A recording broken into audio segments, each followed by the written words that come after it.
Welcome to Kev's Travel Stories. Each week I'll be bringing you a story from the weird and wonderful world of travel, a world that can change the way you see life and love and even the way we find meaning. Places that are iconic and sometimes surprising and even terrifying. So sit back and enjoy while we go on a magical mystery tour together.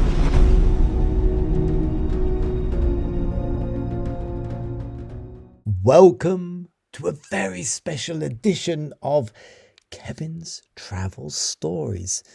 And I'm bringing this to you, the insider's guide to the Vatican City, what it's like behind the scenes, because, dear listener, I was very, very privileged and lucky enough to get one of those quite unique insights and views of the Vatican and St. Peter's Basilica.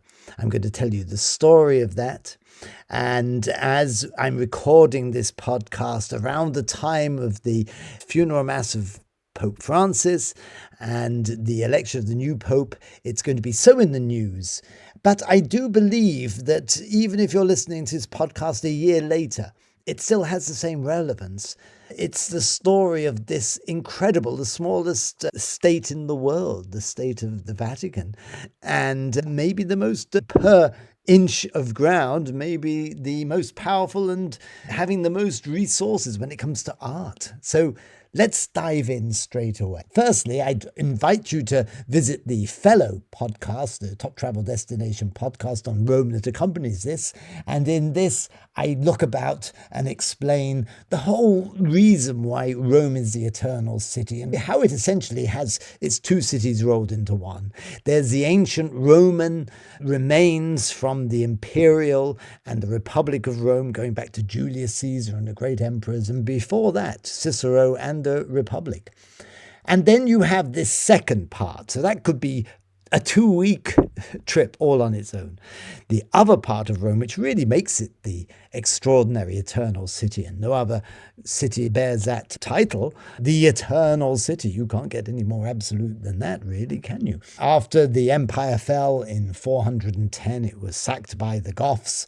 It took basically 1,000 years through the Dark Ages with the establishment of the Holy Roman Empire and Christianity, and the climax of it was the work done by Michelangelo at the invitation of Julius II, the great Pope. This really was the culmination of this flowering of this second Roman adventure. And such is the power of this that you have to go to a separate city right in the middle of Rome. No other place on earth has this. The Vatican City, which is its own jurisdiction. It has its own system, its own taxes, its own police force. It is a city-state, the size of a few football pitches, actually. But what power! And how it's mesmerizing the world in the past. And at the moment, when there's the election of a pope and the burial of an old pope, it really does command the world's attention. Isn't that incredible? Few other events will do it in that way. I want to take you behind the scenes so we can actually see how this monolith happened and this great power. Well, it came about because Christianity became the dominant force. And when you look at the likes of Julius II, who in the height of this Renaissance and Baroque explosion of art, he would epitomize what was really happening. The Pope was not a spiritual leader. He was a political leader, at least with the power of an American president. Julius II famously said, "Don't give me a pen, give me a sword." They determined the history of Europe, famously or infamously, when the Pope of the time turned down Henry VIII's appeal for a divorce, and that led to a cataclysm and a schism in the whole way that the world worked between the Rome and Christianity, the Catholic outlook, and then what became the Church of England. And that was just one schism that happened in that time. So you can see that when you visit Rome and when you go to the Vatican, you are entering not only a different city, but a different era, a different vibe, a different power structure. And it has a mesmerizing effect. How did I get to see behind the scenes in Rome. And I'm going to tell you a little story. There is a podcast I went into great detail about this with my mother. I'm just going to give you the nuts and bolts of it because it really it unlocks the door to getting this little private view behind Rome. Luckily, I took my mother, who never wanted to go to the Eternal City. There is, of course, this legend that if you go to Rome, you then soon after die. You see Rome and die. And my mother never visited Rome for that very reason. And I then offered to take her when she was well on in her years, 83 years old. She was suffering from mental decline, but she was still sort of with us. And myself and my sister Anne took her to Rome, and we had the most amazing time. And I'll finish the podcast by telling you the end of that story. But the first morning, the first way to get an actual insight is to stay in the only hotel, Paolo VI, Hotel Residenza Paolo VI, actually is in the building right in the heart of the colonnade, Bernini's colonnade. If you go to this hotel, again, this is a secret I'm sharing with you to really get behind the scenes. It has a balcony, and you can sit out on the balcony, have a cigarette, a glass of Prosecco, and look both right directly across at the Pope's own bedroom. I kid you not.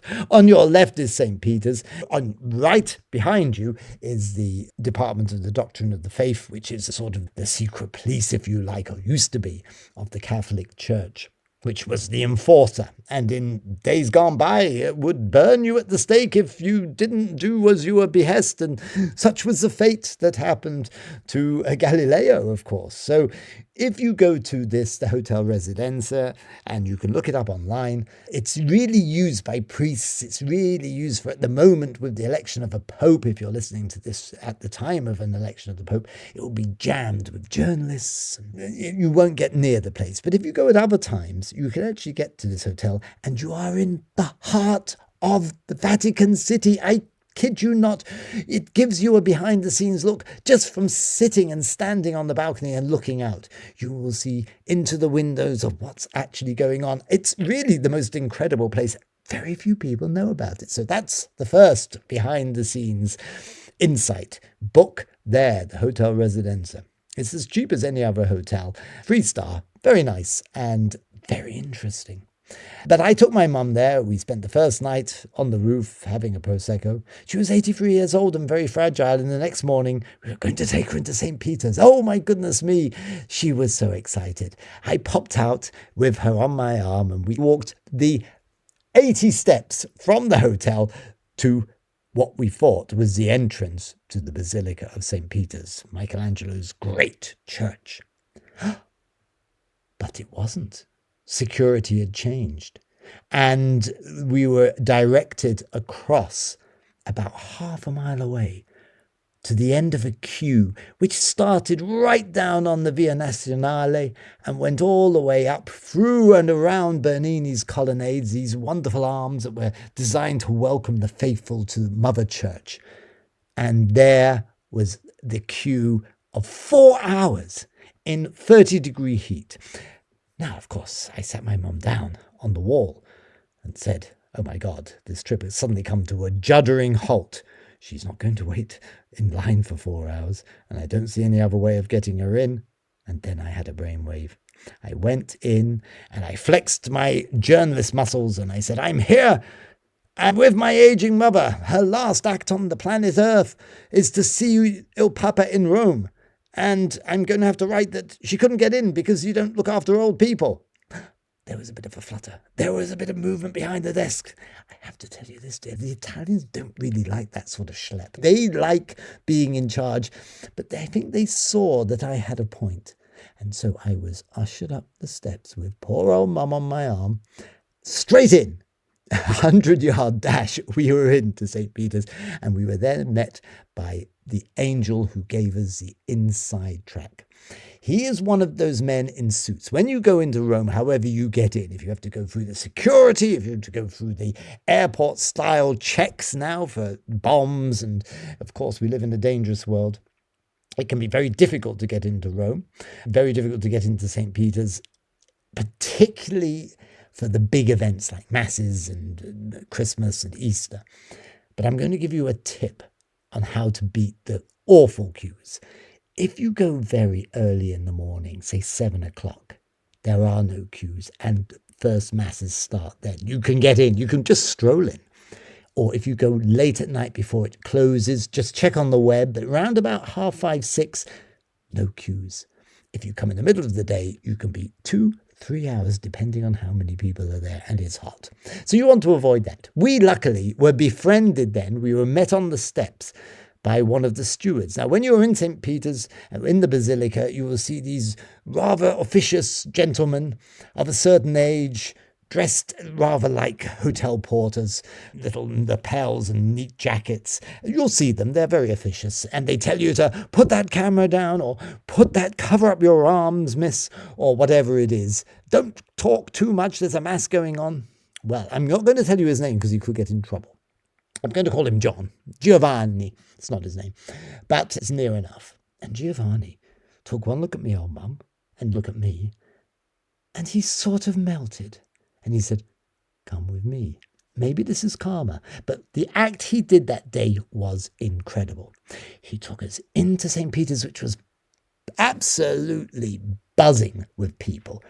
He took us right up to the front altar, through all the little cordons, lifted the little red ropes and that told you couldn't go here, only the VIPs were allowed there. So she got right to the top where the mass was going on and saw the mass, prayed, had communion, and really was so happy. I can remember her looking at me with tears in her eyes saying, "I can't believe this is happening," as she grabbed me by the arm. It's one of those special moments mother and son had. You'll understand at the end of this podcast why it was so poignant. So we had mass done, and I was able to tick that box and say, thank God for that. But no, Giovanni was waiting for us, and he said, "Okay, come with me." Now, there was this huge queue to go down to the crypt. In the crypt are buried some of the famous popes. Most famous of all was John Paul II. Anybody of this particular older generation will love the Polish Pope, as he was known as. And he was buried there, and the queue was horrendous. Again, we were rushed past as if we were the Beatles or the Rolling Stones. It was fabulous. Got some terrible looks, but it was joyous, and my mum was led down by Giovanni and put right at the front of the queue, knelt down at the tomb of John Paul II and said her prayers.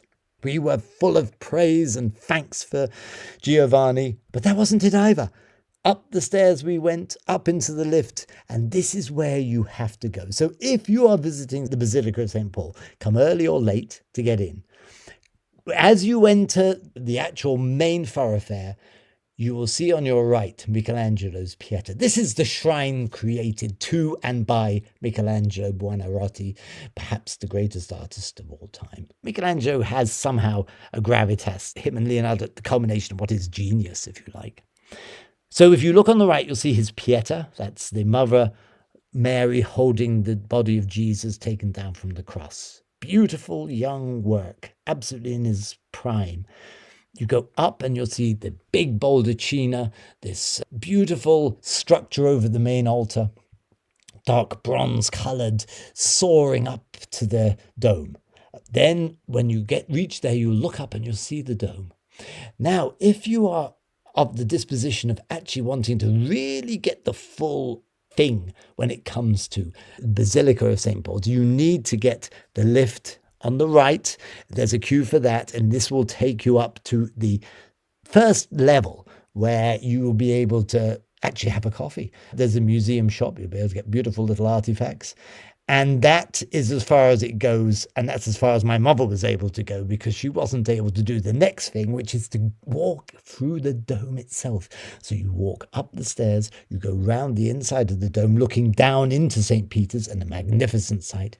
And then, this is not for the faint-hearted or at all those who suffer from claustrophobia, but you can walk through the dome. The same structures that Michelangelo walked in order to build the dome. And it's a narrow little passage. And you walk up, and the only problem is if we got stuck because there was a rather large American who sort of had a bit of an episode, and the place was blocked, and then it was backed up, and you could easily see how panic could set in. So this is a trip you have to really be fit and mentally strong for, just in case something goes wrong. If you get to the very top, you stand at the very pinnacle of St. Peter's and look out over Rome. You can actually feel on a windy day the building slightly moving, because it does, because it has to have a little bit of give in it. So this is one of the extraordinary places. You have to go and see this. As you come down the stairs, you then exit and you're back out into the basilica itself. There are masses every day in English and every other language. They're there to be enjoyed as a spectacle or as a deeply significant religious experience. And taking my mum around that time was brilliant. But the insights didn't end there. When we returned to Rome a year later, Giovanni met us, and he took me and Anne, and he took us actually behind the scenes. He said, come, this is where the Pope actually lives. He took us to where the entrance and the behind the actual scenes. So we saw this huge Mercedes waiting to take the Pope of the time. He was the German Pope, as you may remember. You could see his residence. There was a red carpet. He got into this beautiful long Mercedes and drove just a couple of hundred yards to his own private entrance into the Basilica of St. Peter's. So we looked at this, we looked at these rooms, we looked at the little apartments at the behind the scenes. He showed us particular entrance into the Sistine Chapel, which the Pope used. It was very interesting. It was just surrounded by bodyguards and soldiers and the Swiss Guards, of course, this ancient sect that are there to protect the Pope.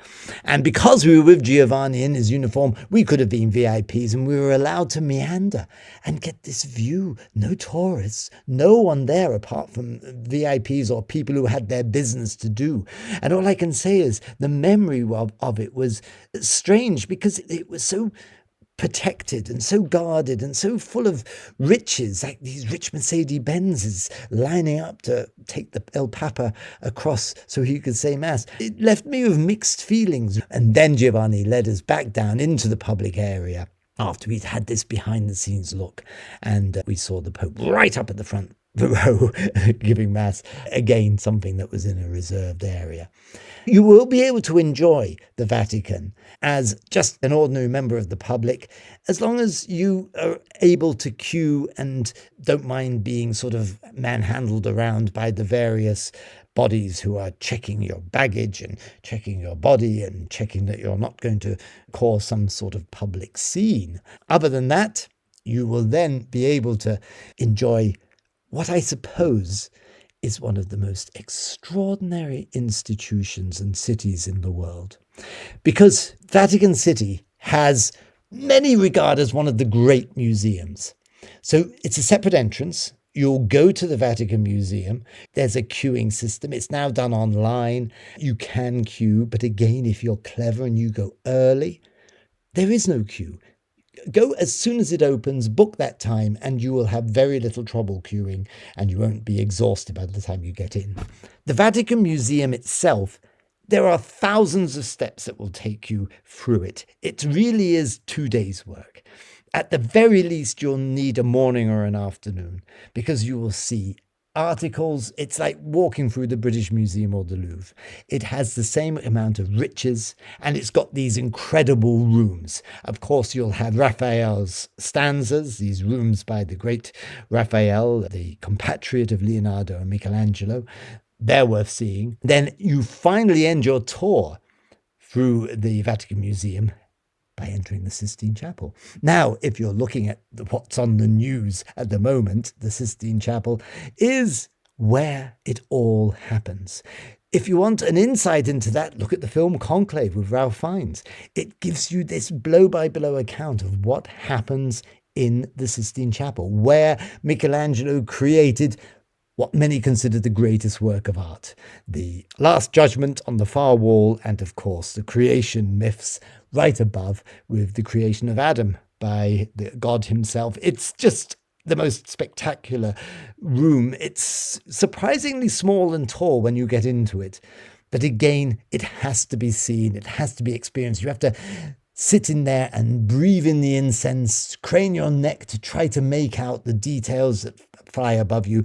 Look on the Last Judgment, which is terrifying in itself, and the sorrowful souls being led off to Hades and hell. And this is where every pope, in the secrecy of the conclave, the doors being locked and bolted and sealed with special wax, so nobody can come in until the white smoke issues and the new pope is declared. Now, other insights to get is that you to go to the Vatican Gardens. Many people don't realize you can actually get access to the Vatican Gardens. These are wonderful. This is where the Pope often walks and takes air. He's not usually a young man, but he can be fit, and if he's in the early days of his papacy, you can actually get to see this figure walking about and being accompanied and being paraded to give his blessings. And then every Sunday morning, he will appear at his private apartment window. You'll see this red, beautiful, decorated vestment that comes from outside of the window just to mark where he's going to be. And he comes out there and he gives a blessing and talks to the crowd, and you can be there and get that. I found that my own insights into seeing the background of the Vatican City left me with these impressions. All the guards there are just so human. They were all talking about the various people who came there in terms which were quite extraordinary. Several of the guards develop relationships with the people who come because they're held in high regard. And it was quite extraordinary to think of them as so human that they make girlfriends and boyfriends of some of the people that they're there to look after. That was such an interesting insight to see just how human and how they went holier than thou. They were doing a job. It's quite a well-paid job. It has very good remuneration and very good sort of benefits. But how human they were, and how they liked a good drink, and they liked a little bit of womanizing or whatever it was that turned your fancy. So that was a fascinating insight into life behind the veneer of austere religiosity. To see that there was this extraordinary group of people, paid professionals, who were just like you and me. They might as well be looking after a football stadium, really. They had the same needs and appetites and desires as any of us. And so I had this extraordinary final feeling, as the final insight we got was when my mum, on her last day there, Giovanni met us and he took us right to the front of the papal mass. This is not something that you can get into. This is not something that you can see that easily. We were right at the top and we saw it. Again, my mother was moved. And I'll always thank Giovanni for looking after us, and not only looking after myself and my sister and getting that inside view and meeting all of these interesting people on the other side, but also for making sure that my mother had this opportunity. Because, dear listener, here comes the secret. See Rome and die. Well, as it turned out, my mother did die a few weeks after visiting Rome. She went and met her maker. But I know that that meant the world to her, that trip. And if I take any memory to my grave, it will be her holding my arm, looking up at me with tears in her eyes and saying, "I can't believe I'm here. Kevin, I can't believe I'm here." And that in itself was an insight into the human frailty and human condition and human love. And thank you, Giovanni. Thank you, St. Peter's. And thank you for Mum for being with me on that unforgettable trip. So make a trip to the Vatican City yourself and make memories that will last forever.